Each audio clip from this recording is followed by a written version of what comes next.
But of course, we're not down a telephone line or on Zoom or anything. We're here at the Regency Townhouse. It's actually really strange because we've always done this without actually seeing each other. I know. It's the first time in, how long is it, 18 months? 18 months. 18 months. Bizarre. Can you believe it? I mean, it's just totally bizarre. How does it feel for you to be in your kitchen? Yeah, it's amazing. And that's the thing, I've really missed it as well because, it's such a magical space, isn't it? Because we're here now together and yeah, I miss it. I really miss it a lot. So I want to, the thing is, I've always about the kitchen is that you want to sort of cook life back into it again. Yeah. And I feel like it's been deprived of that. Mm-hmm. It's been deprived of all the cooking for so long now that it kind of deserves to have it back. Oh, so really I do, yeah, I feel very passionate about sort of feeding the kitchen in a way, do you see? Yeah. Well, it's like whenever a space, a home or a house has been left vacant, there is that vacant feel. Yeah. And it does need that. It needs all the steam and the smells and the spices all to get back into the clay of the walls, really, doesn't it? Yeah. Because when you think about how you have helped to build the kitchen as it is physically, yeah, indeed. Raising the funds through cooking for events here at the Regency Townhouse and making them such a big success with sell-out dinners. Yeah. And it was a real thriving space. So to see everything in its boxes and lying dormant until today. But it was worse. Do you remember the flood? We had the flood. So you can't see now, but there were traces of it. You can see the holes. There were holes in the ceiling there. Just pointing at them now, and you can see the damp, which I've still got to repair. So that was the worst thing. We discussed it on the radio show, didn't we? We did. Coming back here and seeing everything up, topsy turvy, and the smell of damp and mould and everything, and that's all gone now. Luckily, all you can smell now is pumpkin soup. When they opened the door to me and they said, just follow your nose. And I did. I could just follow the scent of all the cooking that you've been doing here. And it's so nice for this to be our first face-to-face for the Food and Drink Show. And at the Regency Townhouse, it's quite special, isn't it? It's really special, yeah. And now the nice thing as well too is I love this time of year, and I know you do as well. My favourite birthday. Your birthday month, of course, and happy birthday. But with the allotment, all your hard work, and of course it comes to fruition now so that you can bottle and pickle. But the pumpkins are really, I'm just grabbing now. It's really funny because Karen has bought these massive pumpkins with her. But this one, this tiny one that I'm holding now is one I've grown myself. So, and they're heavy. I've got more actually. Can I feel the weight of it actually? Because they say as well too, when they're ready, number one is size, but of course it depends on the variety. Yeah. You give it a knock, and how hard is the shell? And they say that you're meant to leave them, is it for 2 weeks before you actually cook with them? Yeah. Why is that? I don't know, because I've cooked almost straight away with this. I think we did pick this about 2 weeks ago, just by chance. Yeah. The thing is, they're so beautiful, you don't want to eat them. No. So we've got them littered all over the house now as decorations. And I had to beg Matt. I said, I've got to use this for the Food and Drink. So I said, yes, okay then. But they're such a lovely thing to have. I love them. I've been doing harvest displays, hence me having these big ones. But this size, I love this cute, one. It's so cute. Yeah. Do you grow different varieties? Yeah, we've got a really dark green one as well. And I can't remember the name. It's a French type, which looks a bit like a melon. Oh, I know. Because they are related, so you can see, especially in that green one we've got, you can see all the different segments, on the outside. It's very pretty, dark green. And we're going to try some other ones next year. So we've got some other plans next year. But they're so easy to grow. Because, the big seeds. Yes. Big seeds, and you put them in, we put lots in, and they just really take off. It can take about, 90 days to 120 days to get a pumpkin. So when do you plant your seeds, Paul? Well, we did them about, I'm thinking now, I think it was about April, May, when it got a bit warmer. Mm-hmm. And you just plant them in the soil? We did them in little pots and just watched them. out. And the thing is, because we were planting lots and lots of things, and you can really see the difference because they grow very fast. And so the leaves are really big very quickly, so you've got a pumpkin. I love the leaves, Yeah. and of Yeah. course the telltale sign is what is the leaves are dying off, then your pumpkins that's are ready exactly too, what it is, isn't it? yeah. You know. Yeah. How many are you getting on average to a plant? Because you can get quite a few pumpkins per plant, which I don't think everybody knows. Yeah, it's a bit of it's a size thing for our allotment because it's not massive, and they tend to just spread out everywhere. And if you want to move around the allotment, you have to sort of stop them a bit because you just trip over them otherwise. So we've had to, I think it's about 2 or 3 per plant now. It's amazing. But we put in about 9-10 plants. I mean, you know, quite a lot. So that's quite a lot of pumpkins. Oh, I can just see that burst of orange, Paul. I love it. And it's that I love every season, but what I love is the colour of this season and the produce then that we can all play with. Yeah. So very exciting for the Food and Drink Show and for our listeners. We have got you in the kitchen with your apron on, and I'm just going to feast on things that you have made and make notes of what you have made with the pumpkin. So what's first, Paul? So I'm going to start with some soup.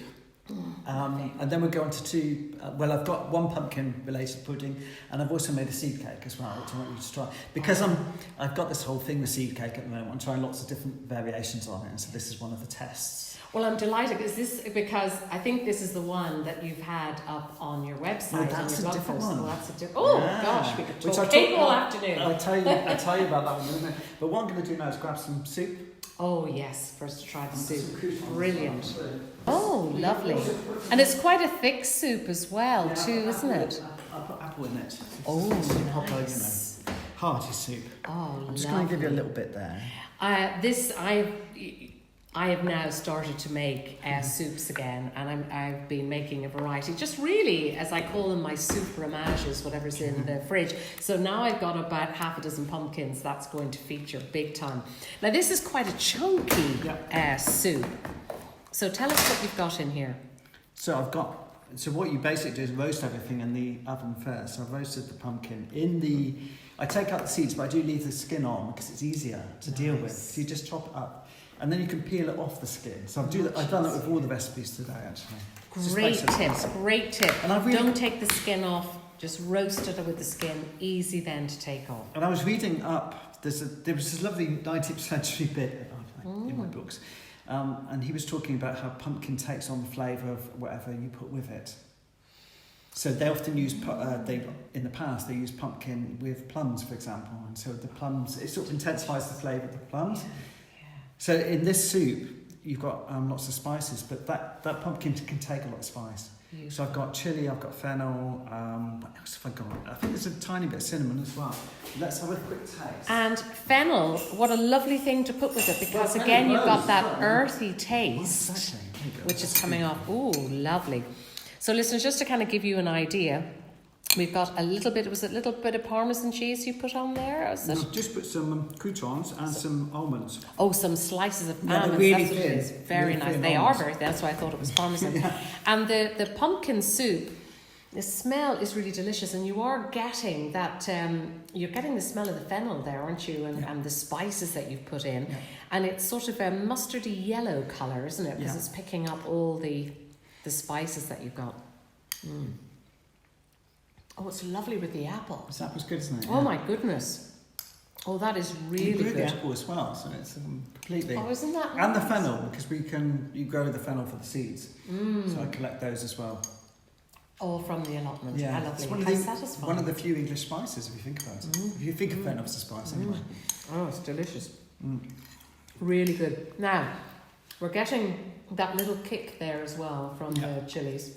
I kept it quite. I haven't done too much. It's just it's just perfect because it's just lifting all those flavours.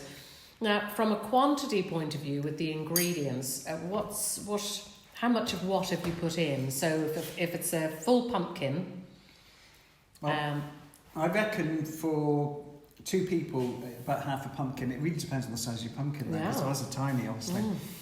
But I reckon that small one we've got here, half of that would do this soup. And I've used about an apple in that as well. There's other things. I mean, there's a bit of onion in it as well. So I've obviously sweated down the onions. That's quite good, isn't magic. That is magic. And the apple is genius putting that in there. So I'm going to have to copy you on that. So really, you only need a very small pumpkin. In fact, if you had the ones they have in the supermarkets, or if you go to a pumpkin patch, half one of those, even quarter, and then roast the others and make squashes and all the rest of it. You can get 4 people from one, I think, From one small one. So that's amazing. And then your apples. So you can't go too wrong, can you, in quantities? No. Apple, fennel, a little bit of chilli.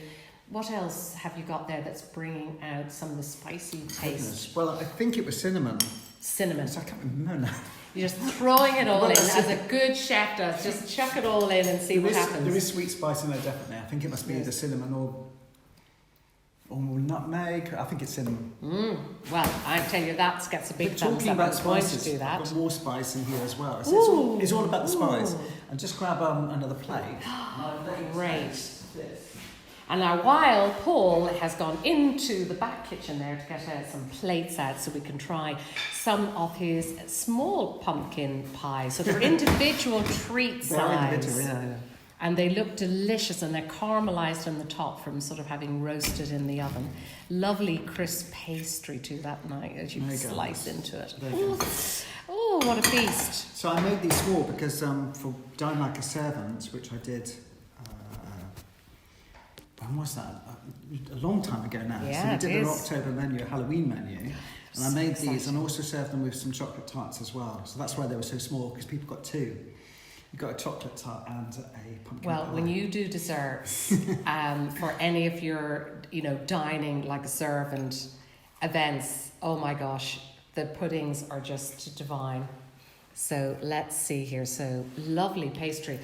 Now, what have you chosen a period recipe, Paul? Yeah. So this is from Amelia Simmons, who's an American cook, and the recipe dates from 1781. So what goes into this pastry? Okay. Lovely and crisp. So, because I ran out of butter, I put lard. It's half lard, half... it does make it very crisp. Oh, very nice. This is delicious. I like that. Yeah. It's quite...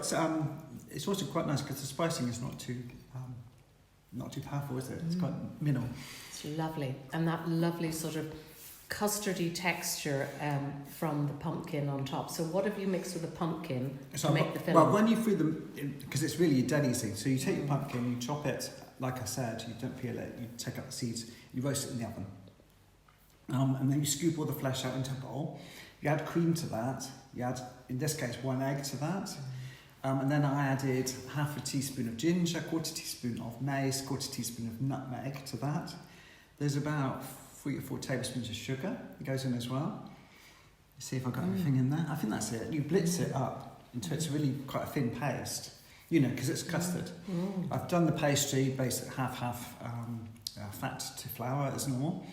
And in this case, I've used half lard, half butter, and a bit salt.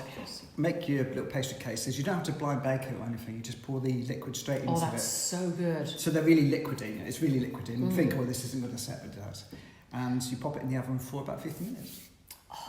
Yeah. Do you know, those spices, there's something about that, as you said, the mace, the nutmeg, and the cinnamon together. It's just delicious. I think I could just sit down now with a big mug of tea and work my way through that whole pile of tarts. But it's the lard in with the butter, which is gorgeous because that's that lovely crispy bite that you're getting along with the custard. I mean, it's a custard tart in essence, isn't it? It is. With pumpkin flavours. It's beautiful. So really, really nice. Love that big time. So that's another winner. Another winner. Okay, so Paul, we've gone from the pumpkins, but you've now presenting us with a cake. Yeah. There's no pumpkins in that, is there? No pumpkins. No. Okay, so tell us, why have you selected the cake? And I'm just going to bring it forward here because it's looks delicious, and it's just really lovely, sort of a nice sort of golden brown on the outside. It looks like a sponge cake, but it's just not a sponge cake, is it? Well, I suppose it's a sort of pound cake, really.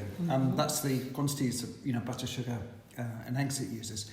But what it is, these cakes have a long history because seed cakes were traditionally eaten around harvest time. So kind of this time of year, we're slightly a bit late for the end of the harvest, but around this time of year. And what people needed was sustenance because they were working really hard to get the harvest in. And so they would be fed incredibly well by the rich people to keep them working. So the people ate incredibly well at this point. And harvest cake was one of the things that would be made by the wives and would be brought out to the workers in the fields, and they'd all eat it together quickly in between work. And it starts off, which is an interesting history, it starts off with made of bread dough, actually. So, Really? yeah, because before cakes, if you think of something like a Chelsea bun, lardy cake, Sure, yes. there's an Irish one, I've forgotten the name now, but there's bar breath. Oh, a barnbrack.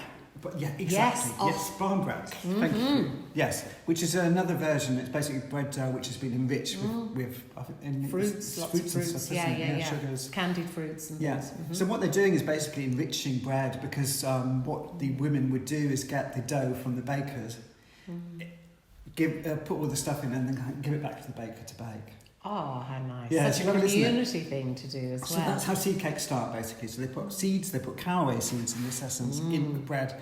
I've tried that version, it's really nice, but this is a modern version because it's got raising agent in. Okay. So I've probably talked about raising agent before. 1830s onwards, you get baking powder. And before that, you it would have been in some cakes a yeast, really. Exactly. Hence That's right. the bread Hence idea, bread. and then we've got our baking sodas and things now, baking powder. Yeah, and in between you have the cakes they make. Well, if you think of the Italian, the Swiss Panettone, roll yes. and that sort of things, which are leavened only with egg whites, lots of beaten egg whites. So I've got another version to make of the seed cake to complete my trilogy. So you basically start with the yeast version, you go on to one with this, which has just got eggs, and you end up with one with baking powder. That's a great idea. And then just to kind of get a feel for the difference, both in texture, how they rise and how they taste. Yeah. So the taste being the thing. So do we get a little sample here now? So this one comes from a lovely book by Margaret Coster, The Four Seasons or something. It's a very influential book at the time. She took it from a sort of Edwardian recipe. It was seed cake was incredibly popular in the Edwardian period, and then it sort of disappears. People don't like caraway. Do you like caraway? I do, but I can see that it's a bit like Marmite, isn't it? You know, some people love it or not. I don't know why it would be offensive, but it has got its own unique little flavour. Maybe it's the texture of the seeds. I don't know. But, okay, so...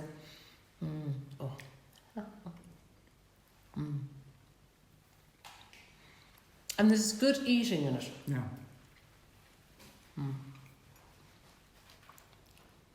And I'm going to finish this before I speak. But imagine with a glass of sherry or something, or dessert wine or something like that. Because I know in St John they advise that. They serve this at St John restaurant in London, yeah. And they have that with it, a little glass of port. Yeah, because it's slightly dry, isn't it? So you need it something, is, so you do need, or the big mug of tea. Yeah. But you can see how substantial it is that if you are working, you really, because some sponge cakes are so light, and you think, oh, it's gone already. But there's good eating in this. Hence me having to stop talking while I was eating. But it is delicious. And it's a while since I've had caraway seeds. I know, we don't use them much, do they? No. So it's really nice, actually. I'm finding it refreshing, having that flavour. Yeah. So it's used a lot in Norway, Sweden, those sort of countries. They use it a lot in their bread. When I used to live in the Hollands, they have it in some of the cheeses as well. But it's a taste we don't use much here. It's a shame, because it's another... We talk about native spices. There's another one you can grow here. We should use it more. What I also like about it is that because it's a good solid cake, it's easy to portion, and cut and serve. And you can eat it with your fingers. You don't need a fork. So that's what's lovely as well too. Yeah. And it looks so great on the plate. Now, is there any tips? Because like everything to do with baking, you can go wrong. So is there anything that you have discovered through baking these cakes that is important to remember? Just check on the timings at the end, because you've got to be really careful that you don't get soggy inside. It's very tempting to look at the colour of the cake and think it's done. Yeah. But actually, you've got to be, you've got to use your cocktail stick or whatever and get it inside. You can also be very fancy with internal temperatures and all that sort of thing. It's another thing. But you basically got to make sure it's really done inside, because on the outside it might look really brown, but the inside might not be baked. That's where you mess it up. Oh. So always make sure your oven's... I have an oven temperature where you can sit over there. There's a thermometer inside the oven. So you make sure that you've got the right heat. Oh, it's really delicious. This one baked for an hour, I believe. on quite. I did it on 160, so it's quite a slow temperature. Yeah. Wow. It worked really well. Listeners, it's delicious. Yeah. And I know they say there's nothing worse than listening to other people enjoying eating and going, but it is a food and drink show, and we're allowed a little bit of that, aren't we? So, we've had 3 tasty treats for this autumnal times. We've had the wonderful pumpkin soup, adding the apple in there too, with a little bit of chilli, which I think is genius. And we, of course, have had the beautiful pumpkin tarts, and to me, just mixing that lard to butter is perfect for the pastry base. And then our beautiful seed cake as well too, which is divine. Something for everybody here. Yeah. Something for everybody. Hopefully. So I have all these pumpkins, as you have from your allotment, and of course we can make all sorts of pumpkin from dishes, from risotto. Yeah. Which we've tried, so that's a really nice. Which actually. is so good, Squash isn't it? risotto, yeah. Really, really good. To just roasting the flesh. Yeah. And having it on the side of your main meal dish with meat or fish or poultry, or as a vegetarian dish. But you have another dish up your sleeve that you can use the pumpkin for. I mean, this is a book that I had when I was really young. What's her name? Valentina Harris, that's it. She used to have a TV program and everything. Italian cooking. And I found the book again. And basically what it is pumpkin cooked in milk. So you chop the pumpkin up into slices, actually. Poach that in milk until it's quite soft. Yeah. And then, she says, coat that in egg and flour and breadcrumbs and then fry it again. And can you imagine how tasty that must be? Because you're basically getting the soft flesh inside, you're getting the crispness on the outside as well. And I think that would be really nice with tomato sauce, because I often serve pumpkin with tomato sauce, because they seem to go. They also grow together. If you think about it. Oh, sounds divine. Yeah. And I'm getting sort of that sense of adding a bit of garlic in there as well too. I think that's essential. It would be just so yummy. Yeah, because you know, especially in the tomato sauce, because I think pumpkin, like we said earlier, pumpkin can take strong flavours. You can throw a lot at it. And then the chutneys as well too. Oh yeah. So chutneys with that would be lovely on a plate, particularly when you've got that breadcrumb coating on the outside. Yeah. I really like that. I think that's a winner for me to try. Yeah. And I feel, I sort of feel very akin to the pumpkins, because did you know the whole idea about hollowing out the pumpkin actually originated in Ireland. Now I know we associate it with America, but it's even like St. Patrick's Day. It was the Americans who made it really big, although it, sort of the whole idea about celebrating St. Patrick was from Ireland. But it was to ward off evil spirits. They were hollowed out and lights put in them outside the doors, and that was the whole idea. And then it's become the big craze it is now, with how many unusual faces can you carve. But just remember not to waste the insides and to use everything, the flesh and the seeds. Yeah. And it's delicious. I was going to say, do you remember carving out a turnip, or is that just my memory? I think that's just your memory. We did actually do it. Yeah, there were no pumpkins, and so we actually had to carve out turnips, and you know how heavy and thick. I think it was a spoon as well. How to do that, but it just shows you, doesn't it? Sort of how to improvise, and how in different countries how different things take off, isn't it? So I think I'm happier to go with the pumpkin really myself. But like you, I sort of love looking at them, and I hope our listeners do as well too. And there's so many. If you don't have an allotment, the supermarkets are selling them, but how much fun is a family to go off to one of the pumpkin patches, of which there's about 4 or 5 around Sussex. You've also got Tully's Farm doing incredible things in the month of October with their pumpkin patches, and all sorts of activities around Halloween weekend. So lots of great things to look forward to, really, isn't it? Through October and into November, which is really good. Oh, Paul, it's a delight.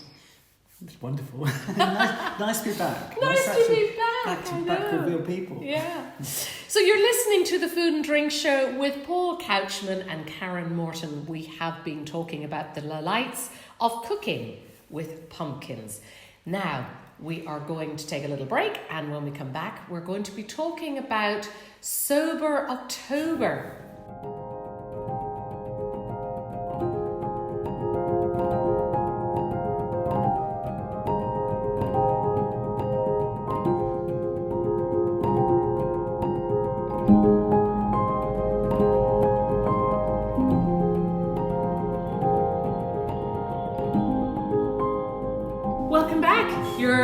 to the Food and Drink Show with Paul Couchman and Karen Morton, and we are live face to face with our microphones sitting at the Regency Townhouse, which is such a delight for us both.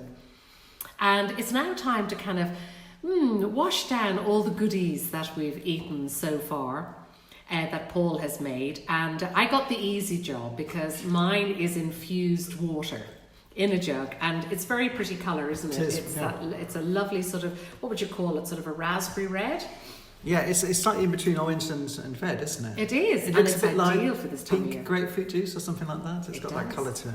But it is actually pomegranate. Again, what could be more perfect for this time of the year? And it's the pomegranate seeds, which I have literally got sort of, pulverized really to get most of the juice out. And with slices of ginger, put them in a jug with water, probably about 5 glasses of water. And then you let it infuse in the fridge, so it's just cold water, for at least 2 hours. And then it's ready to drink. So it is, I haven't tried it yet, okay, because I literally dashed out to come to you so that we could have this, because I have been playing with different infused waters, Paul. So see what you think. Yeah. And the reason being is that I'm doing Sober October. And you know me, and I love tasting wines and that. So this is really hard. Imagine doing food and drink and not being able to have it. So I've been experimenting and found some really nice low to no alcohol wines and beers. But after that, there was a lot of very syrupy kind of mocktails. And I thought, that's actually not what I want. Yeah. So I was down at our favourite bookshop on the Hove Seafront, Cookbook Bake, and I said to Julie, my quest, and she said, I've got just the book. And she did. I'm so excited. And it is Infused Waters by Georgina Davis. And it is such a delightful book, isn't it? Because we have been going through it and the pictures are so lovely. It's nearly kind of Scandinavian, isn't it? And it's white and airiness. It's very beautiful, yeah. It's beautiful. So everything is just lovely. So this is pomegranate and ginger. So cheers. See, I've already drunk mine. And so what do you think? It's really nice. Really, it's a bit earthy as well, which I like. And it's not sweet. But it's interesting. So, water's really boring, isn't it? But this has got some interest to it. And you got the colour. So you could add some ice. I put a few sprigs of mint, but you could put more in it while it's infusing, but just to share in the glass. And if you have it at the table, then you could also, with your ice, have pomegranate seeds, or better still, make ice with the pomegranate seeds in them. Yeah. And then you've got that lovely look in the glass for this time of year. So I agree with you that it just makes drinking water a lot more pleasant. Yeah. Look at all the vitamins you're getting, yeah, indeed. By having it this way. So other waters that I have tried, it's wonderful because I've been able to use up the grapefruit I've had in the house as well too. I got some raspberries and beetroot, which was a real delight to use that. So it was slices of beetroot with slices of lemon and the juice of lemon. And it was divine with also using some coriander. Yep. And then the same principle again with cold water in a jug, let it infuse in the fridge. So mint and raspberry and lemons was another one, which was delicious. So that's how far I've got, and that's just this week. So I'm very excited about this. And also in the book, there's some hot treats as well. And this time of year when it's getting colder, and all the spices that we've had in your cake and in the soup, you can then apply, can't you, to a lovely hot drink. Because we found something with fennel, because I've been flicking through it, obviously. Yes, the fennel one, we can find that again. This one here I'm looking at as well is raspberry, ginger and cardamom. You said love cardamom. I love cardamom. Love cardamom. So again, you can make this hot or cold water. And I think that's what makes it exciting, is that you have got both lemon, ginger and turmeric, and putting that together in boiling water. And very good. We've got a lot of colds and things at the moment. I certainly have had that kind of run of bad luck. So we kind of need this feeding, don't we? And they're very relaxing. Rosehip tea, so if you're out foraging, you've got rose hips and cardamom and orange. So all the things, what I like about this is what you've got at home. Yeah. And if you find that anything's sort of going nearly past its sort of peel date for you to enjoy and it's getting a little bit shriveled, turn it into one of these flavoured waters. So very nice. I'm going to let you have a little flick through there, but this one's for sleeping aids, one to restore, relax and revive. So she has it done out in chapters, beautiful photographs. So I think this is a really practical book to have in your kitchen, and it also makes a fabulous gift for a birthday, or indeed, dare I mention, we've got Christmas coming up. I know, yeah. Yeah. So I'm very brave, aren't I? Yes. Have you done any of the sober months? I don't drink that much anyway, really. So so I'm not too bad. Oh, this one, look, I've just found spiced chai, which you see, this is one of my favourites. Oh, that sounds lovely. So I'll give that a go as well. Beautiful book. Yes. It's really nice, isn't it? It's a nice find. And just when you've said there, I'm not meaning for me to sound like I'm a real Oh, gal, no, that I go out boozing all the time, but it's just, not to have a glass of wine with dinner, to go to a dinner party, or I've got some food and drink events that I've been invited to over the next couple of weeks. Everything from sort of a beer festival. I did have champagne on my birthday, actually. Good. Well, there you go. You see, and you enjoy port, and you have a little glass of something, and your wine. That was very nice as well. And you can't have a partner like you have that is into choosing wines and not have a glass of wine. He's amazing because he knows the really good. Well, we know. Yeah, he chooses very good ones, and we always go to. Is it Seven Dials? Seven Dials, the wine shop there, which we've talked about before on the show. Yeah, Seven Cellars, and Seven Cellars is also now at Brighton train station. I didn't know that. Just tell Matt. She's just launched there. So get off the train for anyone back at work now, coming off, and that's a good move on their part. So I'm glad you like the flavoured waters. I think they're just really exciting, and when you're putting a jug on the table, why not make it seasonal, both in colour and also the produce that's in it. I think that's what's really exciting, isn't it? Paul, it's been great to have you around the table. And what sort of things would you like us to look at in the future? What have you got coming up workshop-wise? It's Christmas, because we're coming up to... it's October now, but I always think at this time of year I have to think about my courses that are coming up. So I've got a Christmas cake course coming up, mince pies, of course, and the Christmas pudding. And so I'm in...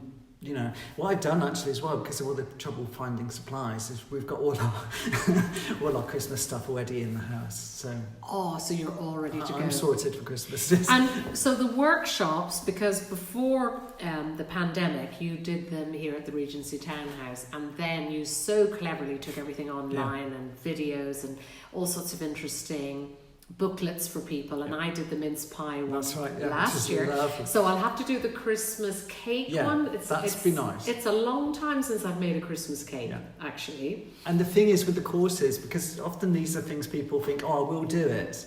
But the idea of a course is that you're going to do it. You pay for the course and you turn up and you make it. And that's what's so lovely, is that people say, I haven't done this for years. Yeah. But because I've come on this course, I'm doing it now, and I'm so happy I've done it. And you're doing it with other people. And you do genuinely feel you're in the room with people, and they're from all over the world. So I think that's what's so nice. I'm really looking forward to it again, actually. Yeah. Who would have thought, and you wouldn't have thought that pre-pandemic that you would be creating these wonderfully successful online workshops. It's lovely that we can be face to face. I look forward to all the sorts of tasty things that we're going to be making between now and Christmas. Ho, ho, ho.